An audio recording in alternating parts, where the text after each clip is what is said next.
This video is sponsored by Isolate, manufacturers of the mains conditioner and power cords used by a British audiophile. For more information about these and their other products, please click the link in the description. Buchardt Audio is a modern-day hi-fi success story. They've come from nowhere and in just 12 years established themselves firmly in the industry. It takes some doing, because trust me, there's plenty of brands out there that are struggling. Their success is down to their business model and company values. Produce attractive, easy to live with, nice sounding speakers and sell them direct to offer maximum value for money. But it's more than that. Mads Buchardt's commitment to providing excellent customer service also sets him apart from many of his competitors. I feel I have to put this on record. I like Buchardt's passive speakers, but their active ones are not my bag. It's not just Buchardt, there aren't any active DSP based speakers that float my boat, not that I've heard yet anyway. Buchardt have been focusing on their active portfolio speakers in recent years, so it's nice to see a new passive offering surface. And this time they've gone high end, but what makes a genuine high end speaker? It's not just price, it's where manufacturers have the expertise and lack of financial constraints to produce products that represent very few compromises. The entry point for YG Acoustics brand is £10,900 with these Kerr speakers that have quality drivers and cabinets made by YG themselves. Wilson Benesh's carbon fibre drivers and carbon fibre enclosures are also built in-house. The Precision P1.0 is their entry product, retailing for £7,200 a pair. Buchardt Audio's new passive speaker may not have everything built in-house, but it uses top quality parts throughout. And staying true to Buchardt's values, it's not 11 grand, not even 7 grand, but a lot less. I had to check these out.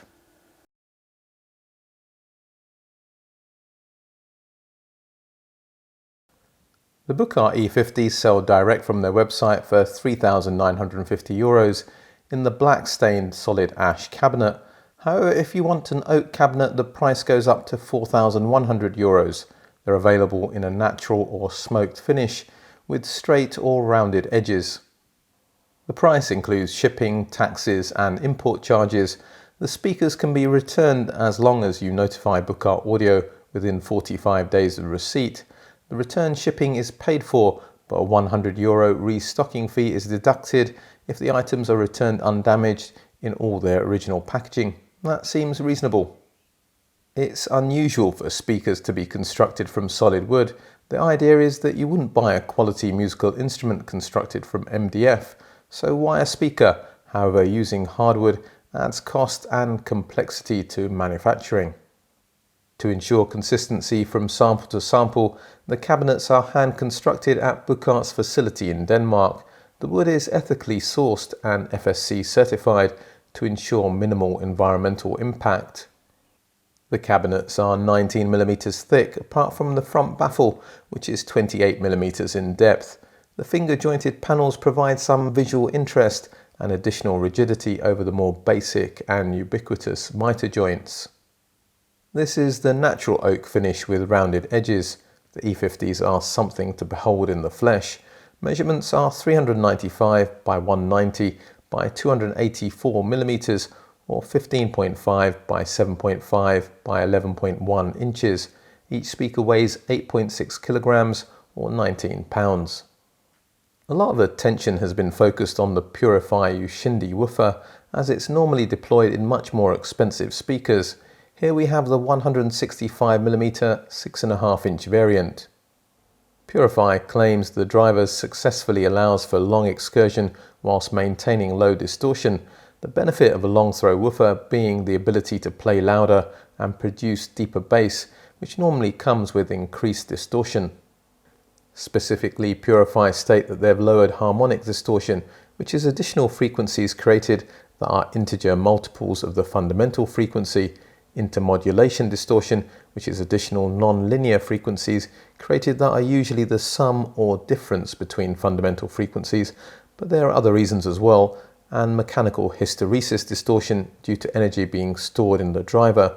There's more to this driver than just empty promises, as the design has been awarded a number of patents.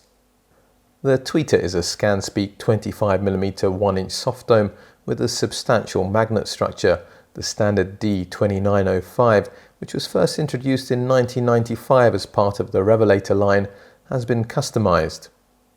The 970,000 series driver has been tweaked to play well at low volumes.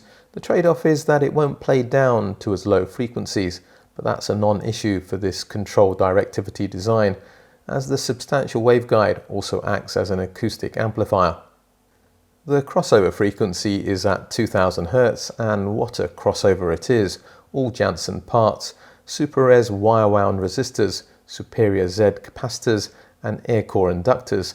Take a look at the crosscap and the large foil inductor used to keep equivalent series resistance low, rarely seen on speakers at this price. The speaker terminals on the back are special too, from another Danish manufacturer, Argento, an iron-free part with a silver tube connector inside. It's wired up to the crossover using premium Dulan cabling. The two 150mm 6-inch SB Acoustics passive radiators are the only parts not sourced from Europe, but even these have been customised to have the stroke distance needed to support the Purify woofer. The Buchardt E50s are not cheap speakers by any measure, but it's undeniable that you're getting a lot for your money in terms of parts and build quality.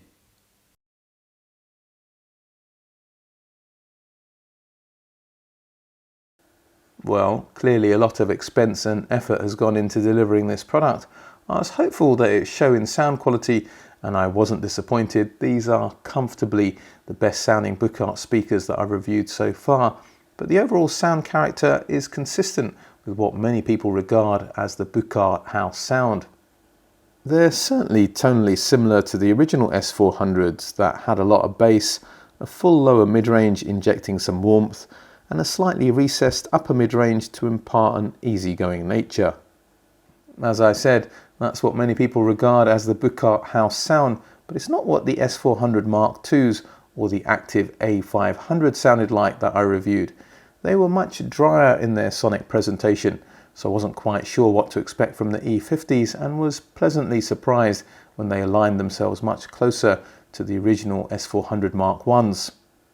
But we're talking about a totally different level of resolution from the E50s. Across the board there's tighter bass, a lot better detail in the mid-range, and the tweeter is the star of the show. It's super revealing and ultra refined. So, how do they stack up to my established benchmarks?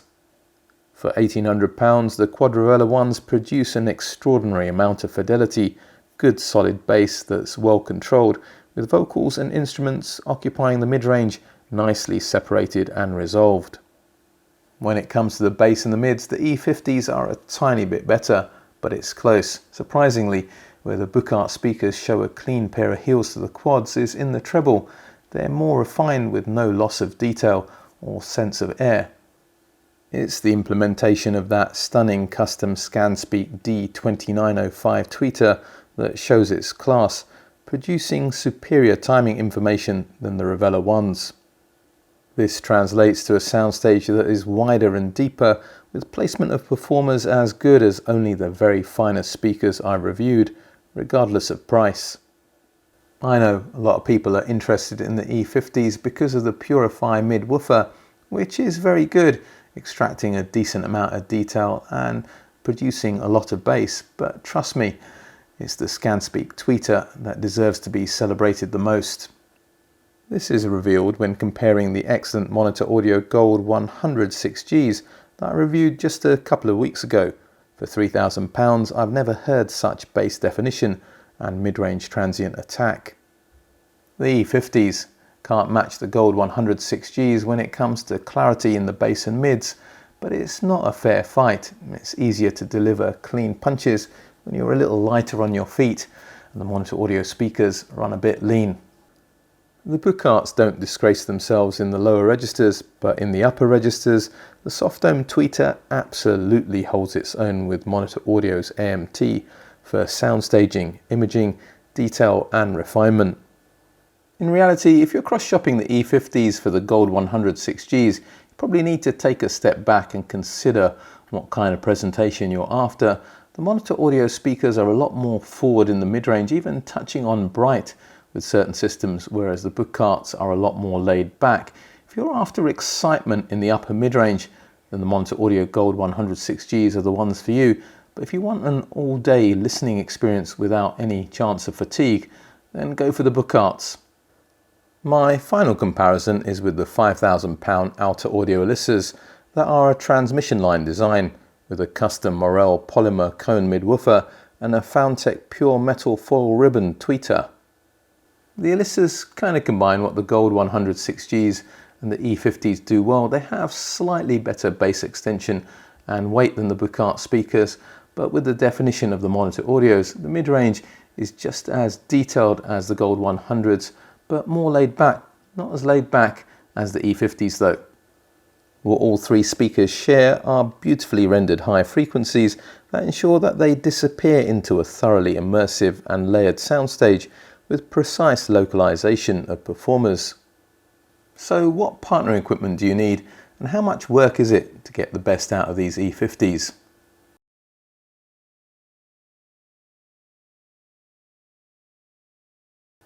The Buchardt E50s are relatively easy to place in a room. They do produce quite a bit of bass, so ideally I'd pull them away from walls. A minimum distance of around 75 centimeters or 2.5 feet. Measuring from the front baffle would be ideal, but it's going to vary from room to room. They also should be placed on solid stands, and that'll help to keep the bass under control. I had them towed in pointing at my shoulders for a solid central image. The E50s produced a wide sweet spot thanks to the controlled directivity design with excellent sound staging and imagery that I've already spoken about. They play really well at low volumes, which is something that passive Buchardt speakers aren't previously known for, and oh boy will they play clean if you decide to crank things up. So let me tell you how they fared with the most relevant and interesting amplifiers I paired them with. I hooked up my Audiolab 6000A Mark II, which retails for £699, as I know some people may be stretching to buy the E50s and may want to use modestly priced amplification until they can justify upgrading later. The neutrality of the new Audiolab 6000A Mark II and its great all-round ability made for an ideal starting point. Okay, so the bass was a bit woolly and the soundstage truncated. In fact, I think I'd get very similar performance if I swapped in Buchardt's own S400s, but for less than £700 you won't get an amplifier to do better. Buchardt Audio openly state that the E50s respond well to powerful amplifiers, but can also be used with tube amplifiers, so I was curious as to how my Wilsonton R8 with upgraded tubes would handle the E50s, and in particular the Purify woofer.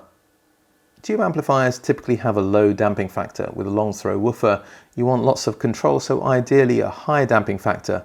The R8 is a ballsy tube amplifier and had no trouble driving the E50s. It was my favourite pairing for sensible money, adding some welcome spice to the upper mid-range and a big step up from the Audiolab in terms of opening up the soundstage and rendering fine textures and tones.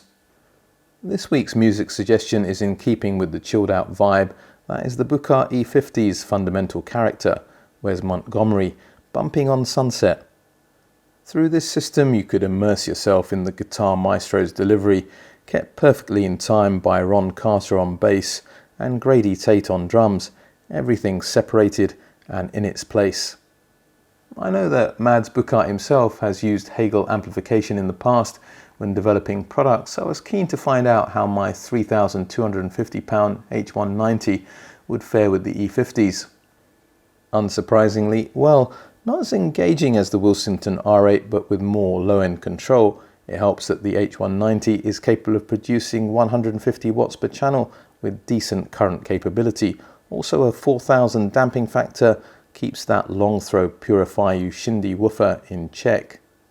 Yeah, the bass was very well controlled and the neutral tone of the Hegel allowed the natural characteristics of these Buchardt speakers to come through, but I'd want to jump up a level to £5,900 and the Hegel H400. The extra grip and control and step up in fidelity would be justified by the performance of the E50s. I didn't have the H400, so the new Luxman L505Z, which is a similar price, took over amplification duties, what combination that was, but I'll disclose my findings in the upcoming review. I've saved this pairing for last because I found it interesting purely on a personal perspective. My Exposure 2510 retails for £1,950. With 75 watts per channel and a much smaller power supply, it doesn't have the bass control of the Hegel H190, but with very revealing speakers, it demonstrates superiority in one regard. The transient attack is not as good and the soundstage is a bit smaller, but there's more texture and timbre to notes. You need speakers with very resolving mid-range abilities to highlight these differences, and the E50s are one of them. Okay, I think I've covered the bases. Time to put things together.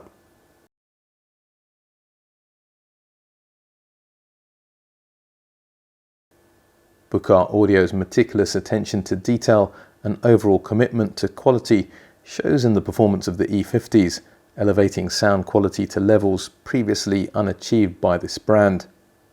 The premium drivers, solid hardwood cabinet, Janssen crossover components all play their part in this controlled directivity design, making them easy to place in a room, easy to listen to, yet very resolving. In some ways the E50s are typical Buchardt speakers. They play loud, produce a lot of bass and have a slightly relaxed upper mid-range, but they're a lot more than that.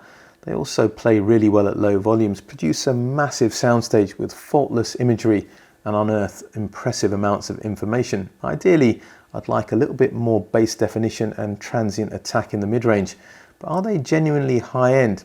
You bet ya. The Buchardt E50s get a very highly recommended from this channel. My question for today is, if you could improve your speakers, what would you do? Please let me know in the comments section. I'm sure you know what to do if you want to support me here and what I do on this channel. Like, share, subscribe, hit the bell notification. Check me out on Patreon. There's a couple of tiers you can access there if you think I can help you on your audiophile journey. Also check out the ABA Club on Patreon, which has some great ways to interact with me and fellow Patreons. But for today, for now, I'm British Audiophile, signing off.